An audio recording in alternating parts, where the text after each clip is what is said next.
dès mon accession à la magistrature suprême,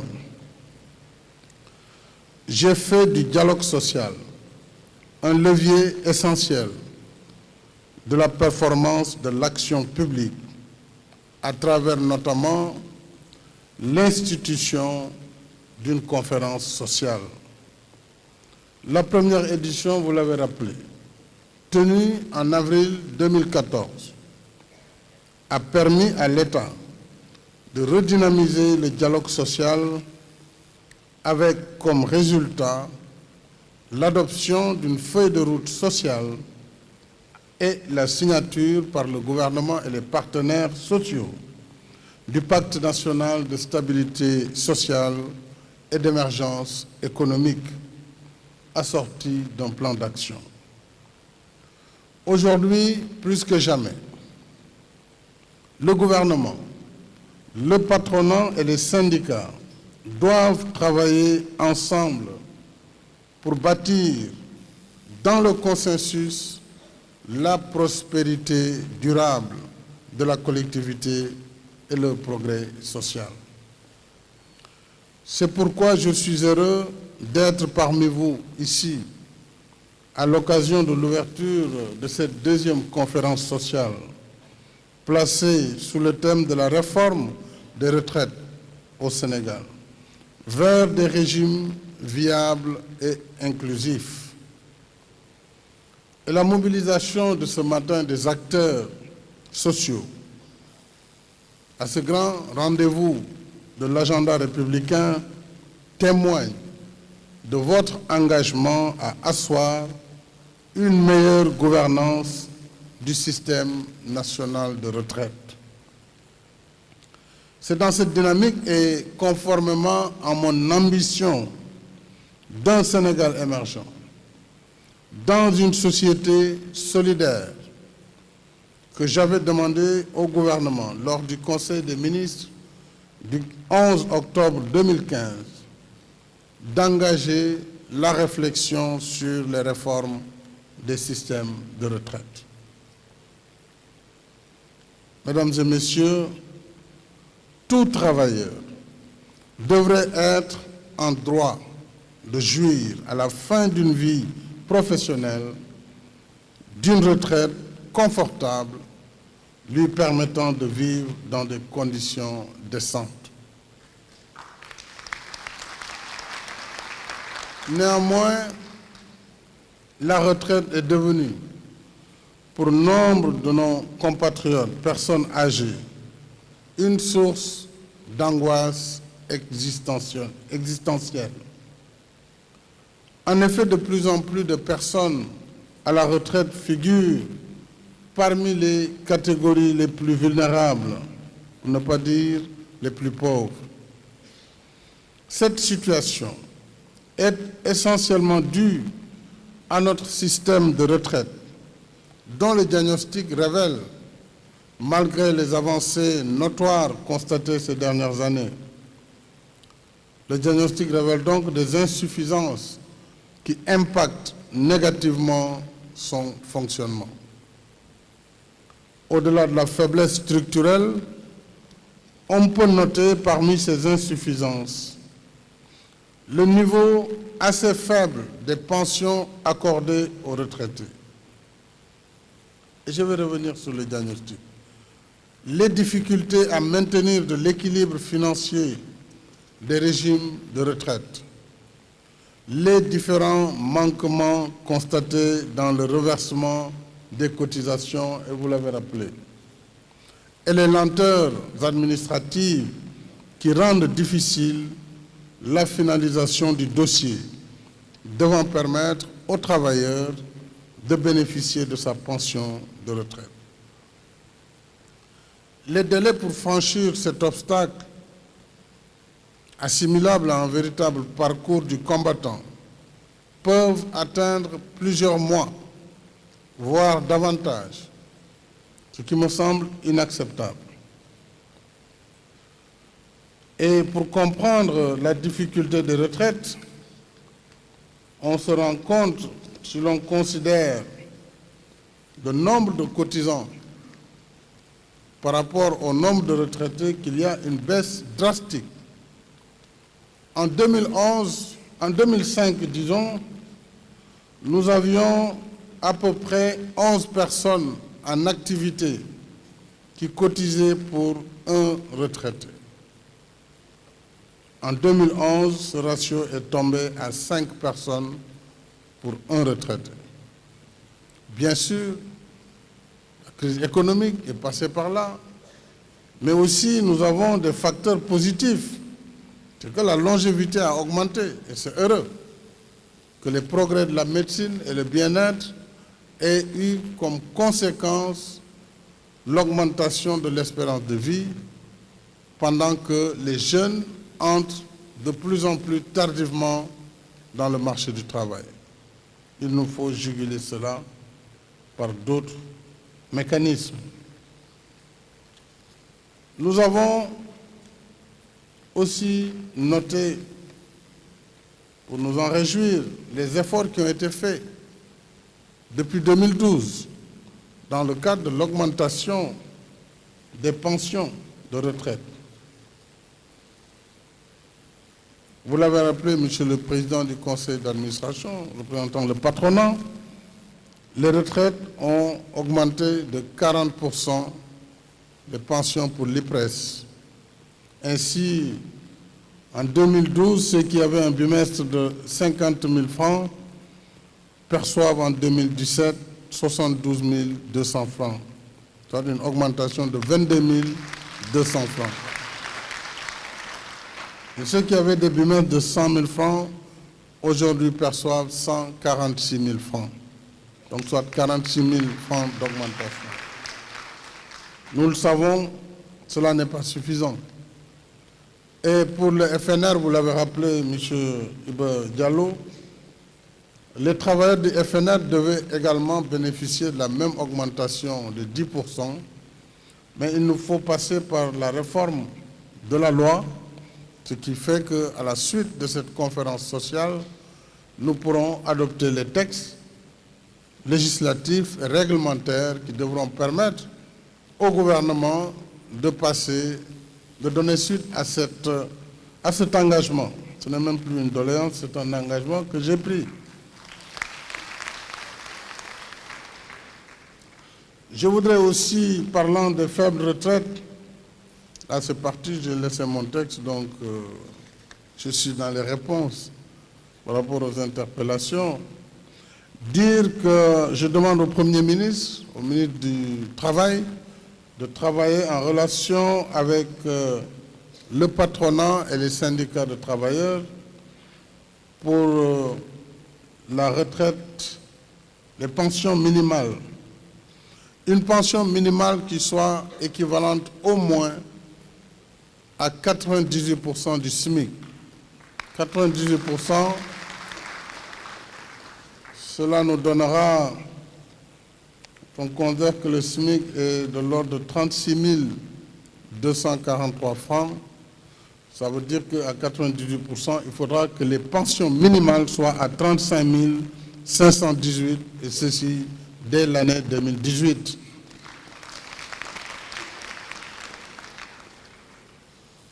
Nous allons y travailler, mais vous savez, quelquefois, pour ceux qui ont de grands revenus, puisque ce n'est pas le cas de tout le monde, je peux comprendre que ceux qui gagnent un SMIC ou un salaire inférieur à 100 000, 150 000, que le niveau de cotisation soit faible. Mais il faut aussi dire à ceux qui gagnent 1 million de francs, voire 5 millions, qu'ils doivent prendre les dispositions pour augmenter leur niveau de cotisation et demain, à la retraite, pouvoir mériter d'une retraite confortable. Ndimbal na ca fekk loxol borom.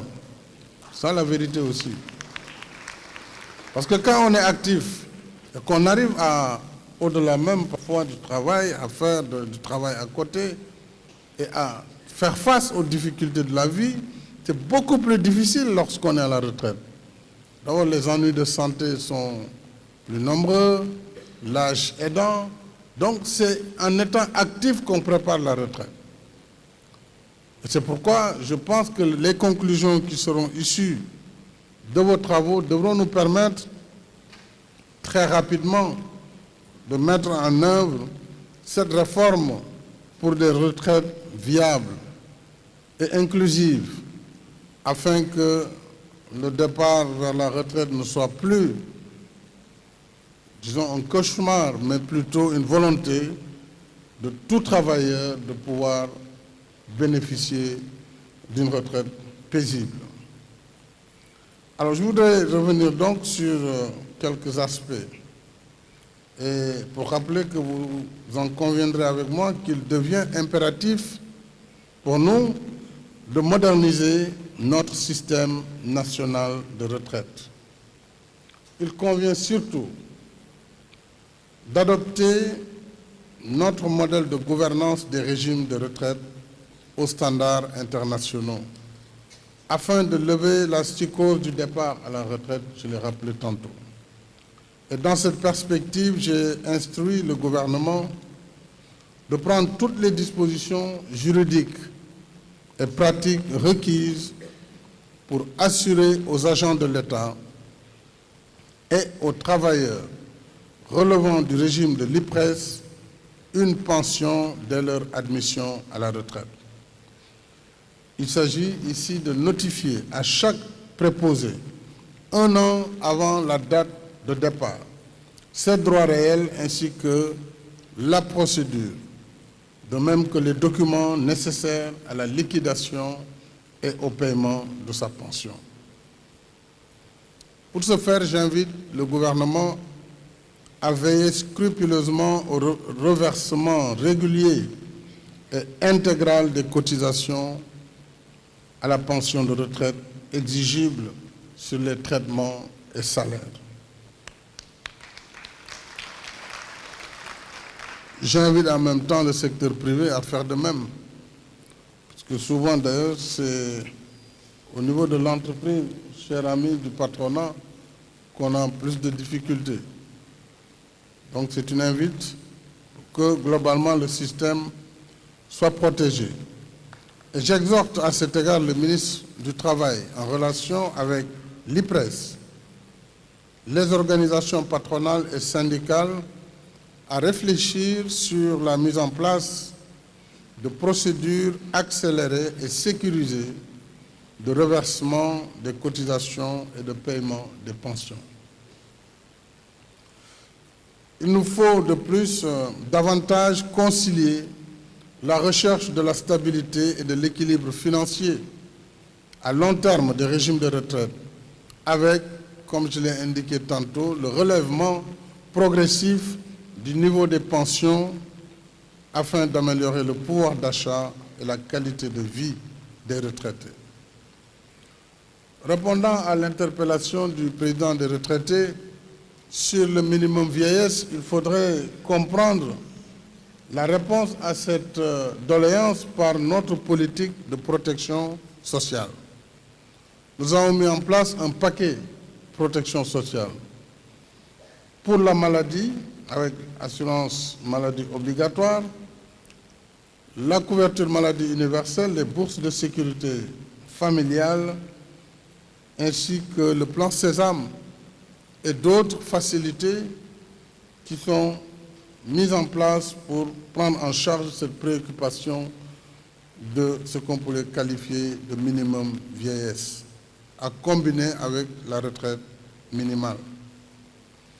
Alors, s'agissant du Fonds national de retraite, le FNR, il est envisagé une réforme dite paramétrique qui aura comme objectifs principaux d'assurer la viabilité financière et de revaloriser les pensions au niveau du FNR. À cette réforme paramétrique, il y aura une réforme institutionnelle qui visera l'autonomisation progressive du FNR et la mise en place d'une retraite complémentaire ainsi que d'un nouveau processus de suivi et de pilotage du système de retraite. À terme donc, nous sortirons le FNR du Trésor public pour en faire un fonds de pension et travailler vers une convergence pour avoir une seule et même caisse de retraite. Je demande au gouvernement de mener les concertations appropriées pour que ces réformes soient effectives au plus tard avant la fin de l'année 2018. Et c'est pour conforter cette dynamique que la division des pensions et rentes viagères a été érigée en direction pour une meilleure prise en charge de la gestion des pensions dans la fonction publique. Concernant l'IPRES, des réformes paramétriques et juridiques majeures ont déjà été réalisées durant ces dernières années afin d'assurer aux retraités actuels et futurs une retraite convenable. Il s'agit pour les mesures déjà en vigueur, et je l'ai rappelé, de la hausse de 40% des pensions, soit 10% chaque année depuis 2012, de la mensualisation des pensions, du relèvement des plafonds de salaire soumis à cotisation, du relèvement de la durée de stage donnant droit à une pension à 10 ans au lieu d'1 an. En outre, le gouvernement entend engager d'autres mesures visant l'instauration d'une pension minimale égale à 98% du SMIC, ce qui permettra à l'IPRES de relever à un niveau acceptable les pensions des retraités ayant eu des carrières accidentées ou très courtes. C'est le lieu de féliciter et d'encourager le conseil d'administration de l'IPRES, la direction générale et le gouvernement aussi du Sénégal pour ces résultats exceptionnels notés depuis 2012 dans la prise en compte des préoccupations des retraités. Donc, félicitations à l'équipe de gestion de l'IPRES et que ce soit les travailleurs ou le patronat, je voudrais vous féliciter pour ces performances. Par ailleurs, comme il l'a rappelé le président du Conseil, pour renforcer les capacités de l'IPRES, j'ai demandé au gouvernement, depuis le 1er janvier 2017, d'exonérer l'IPRES, il l'a dit, de l'impôt sur les sociétés, de l'impôt sur les revenus, de la contribution des propriétés foncières bâties et non bâties, de la surtaxe sur les terrains non bâtis ou insuffisamment bâtis et de la patente. Ça veut dire, en termes clairs, que pour cette année, ce montant a été évalué à 8 milliards 123 millions. Donc, c'est 8 milliards et quelques qui sont donc redonnés à l'IPRES chaque année. Alors, ces efforts de l'État ont pour finalité exclusive de bénéficier aux différentes générations de retraités. En conséquence, ils exigent de l'institution, ce qui est le cas déjà, une rationalisation de ses charges de fonctionnement et une optimisation de ses placements dans l'intérêt exclusif des travailleurs. Je voudrais donc, connaissant les engagements de l'équipe qui a en charge l'administration de l'IPRES, vous encourager dans vos efforts au plan national, dans le cadre de l'équité territoriale. J'ai pu suivre l'installation de vos centres médicaux à travers le pays pour que les retraités d'ici et d'ailleurs puissent bénéficier d'une prise en charge adéquate.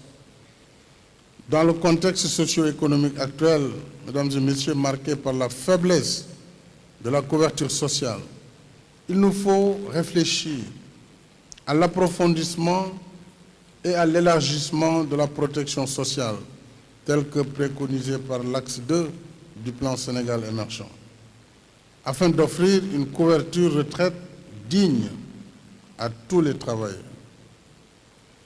Nous avons la commune responsabilité de tout mettre en œuvre pour l'extension de la pension retraite à ceux qui n'en bénéficient pas.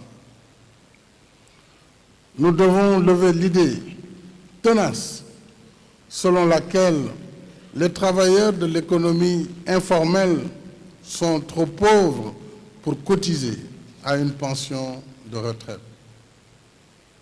À ce titre également, j'ai ordonné au gouvernement de déployer des mécanismes innovants pour rendre opérationnels des régimes simplifiés et adaptés aux spécificités du secteur informel.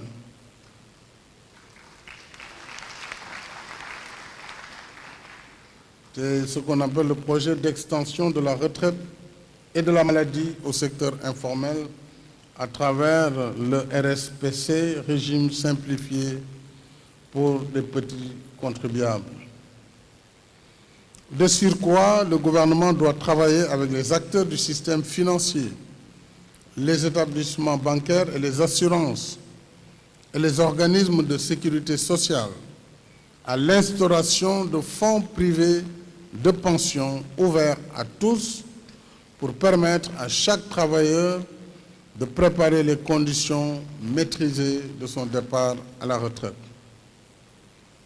C'est dire que j'attends, comme tous nos compatriotes, avec beaucoup d'intérêt, les recommandations consensuelles issues de vos travaux.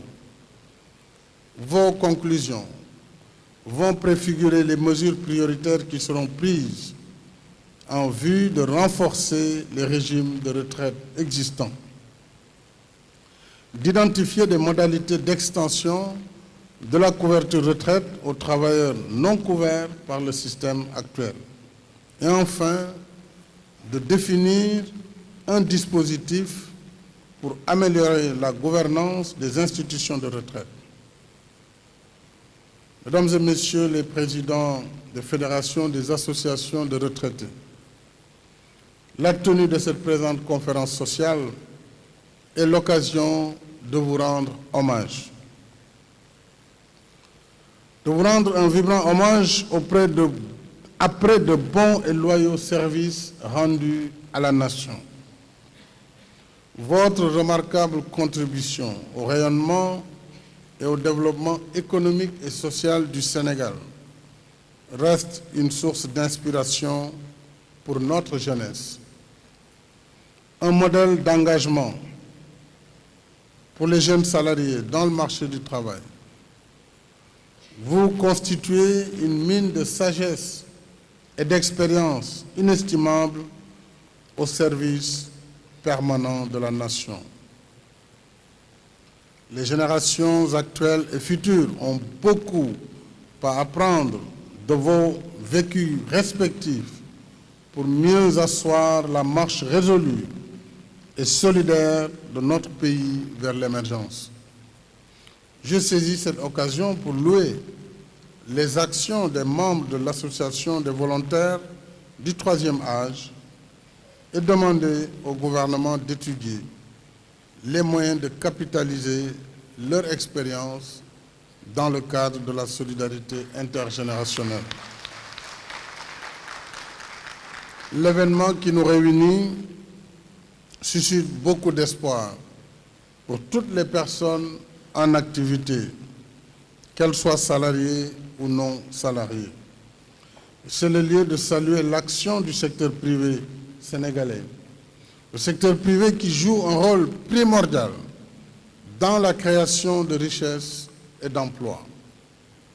J'exhorte d'ailleurs le patronat, avec le soutien du gouvernement, à accentuer les efforts de recrutement et d'amélioration des conditions des travailleurs. Et dans le même sillage, je magnifie l'engagement des travailleurs et des organisations syndicales qui participent à travers leur productivité à la prospérité, à la stabilité économique et sociale de notre pays. Je voudrais dès lors souhaiter que cette grande rencontre tripartite gouvernement, syndicats, patronat, débouche sur des solutions pérennes, favorisant une revalorisation des pensions, ainsi que la modernisation des régimes de retraite au Sénégal. Je souhaite plein succès à vos travaux et déclare ouverte la deuxième conférence sociale. Je vous remercie de votre aimable attention.